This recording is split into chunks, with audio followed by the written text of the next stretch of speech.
Next നമുക്ക് നോക്കാനുള്ള ഒരു ചെറിയ ടോപ്പിക്കാണ് സെക്കൻഡ്സ് പെൻഡുലം. സെക്കൻഡ്സ് പെൻഡുലം എന്താണെന്ന് നോക്കാം. ടൈം പീരീഡ് 2 സെക്കൻഡ് ആയിട്ടുള്ള പെൻഡുലത്തിനെ നമ്മൾ എന്ത് വിളിക്കുക? സെക്കൻഡ്സ് പെൻഡുലം എന്ന് വിളിക്കുക.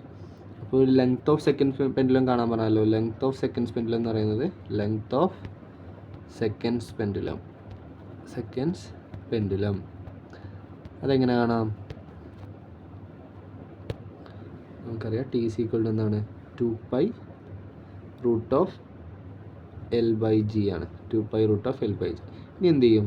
ഈ ഹോൾ ഇക്വേഷൻ എന്ത് ചെയ്യും? നമ്മൾ സ്ക്വയർ ചെയ്യാണ്. അതായത് t² = 2π സ്ക്വയർ 4π² എന്ന് വരും. √L/g എന്നുള്ളത് സ്ക്വയർ റൂട്ട് മാറിയിട്ട് L/g എന്നാവും. നമുക്ക് ലെങ്ത് അല്ലേ കാണേണ്ടത്, അതായത് L. അപ്പോൾ എന്ത് ചെയ്തു?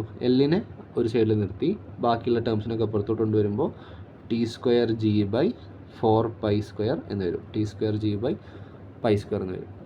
ടി എന്ന് പറയുന്നത് എത്ര? സെക്കൻഡ്സ് പെൻഡുലത്തിൻ്റെ ടൈം പീരീഡ് എന്ന് പറഞ്ഞാൽ 2 ആണ്. അപ്പോൾ അവിടെ ടി എന്താണ്? 2.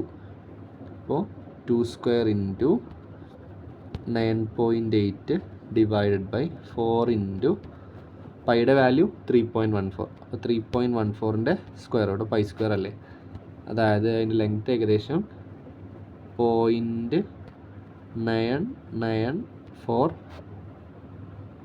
മീറ്റർ വരും. അതായത് അപ്രോക്സിമേറ്റ്ലി 1 മീറ്റർ ഒക്കെ വരും സെക്കൻഡ്സ് പെൻഡുലത്തിൻ്റെ ലെങ്ത്ത്.